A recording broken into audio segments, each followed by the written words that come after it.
Hi friends, இப்போ நம்ம சுவையான முட்டை குழம்பு எப்படி செய்யலான்னு பார்க்கலாம். வாங்க வீடியோக்குள்ளே போகலாம்.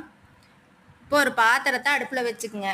அதில் 4 டேபிள் ஸ்பூன் கொத்தமல்லி, 1 ஸ்பூன் சீரகம், அரை ஸ்பூன் மிளகு, 2 பட்டை, 3 கிராம்பு, அரை ஸ்பூன் சோம்பு இதையெல்லாம் சேர்த்து நல்லா மணம் வர வரைக்கும் வறுத்துக்குங்க.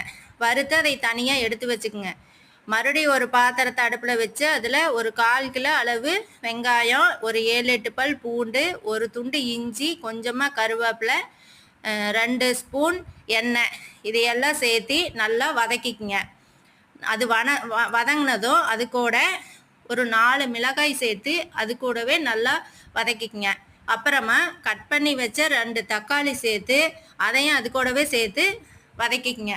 நல்லா வதங்கினதும் துருவி வச்சுருந்த தேங்காயை அது கூடவே சேர்த்து வதக்கி கொஞ்சமாக அது கூட மஞ்சத்தூள் சேர்த்துக்குங்க. சேர்த்து முன்னாடி கொத்தமல்லி, சீரகம், சோம்பு எல்லாம் வறுத்து வச்சுருந்தோம் இல்லையா, இதையும் மிக்சி ஜாரில் போட்டு நல்லா நைஸாக அரைச்சிக்குங்க.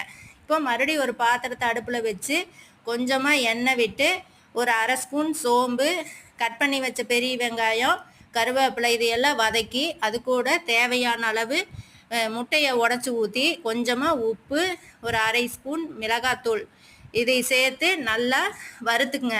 முட்டை சின்ன சின்ன துண்டுகளாக ஆன பிற்பாடு அது கூட அரைச்சி வச்ச மசாலா, கொஞ்சமாக தேவையான அளவு தண்ணி, கொஞ்சம் உப்பு சேர்த்து நல்லா கலக்கி மூடி வச்சுருங்க. கொஞ்ச நேரம் நல்லா கொதிக்க விட்டு நல்லா பச்சை வாசமெல்லாம் போனதுக்கப்புறமா மூடி நீக்கி தேவையான அளவு முட்டையை மறுபடியும் உடச்சி ஊற்றிடுங்க. உடச்சி ஊற்றுனதுக்கப்புறமா மறுபடியும் ஒரு 5-10 நிமிஷம் மூடி வச்சுருங்க. திறந்து பார்த்த 5-10 நிமிஷம் கழித்து நீக்கி பார்த்தா அந்த முட்டையெல்லாம் நல்லா வெந்திருக்கும். இப்போ நம்மளுக்கு சுவையான முட்டை குழம்பு ரெடி. இது சப்பாத்தி, சாப்பாடு எல்லாத்துக்குமே நல்ல சைடிஷாக இருக்கும்.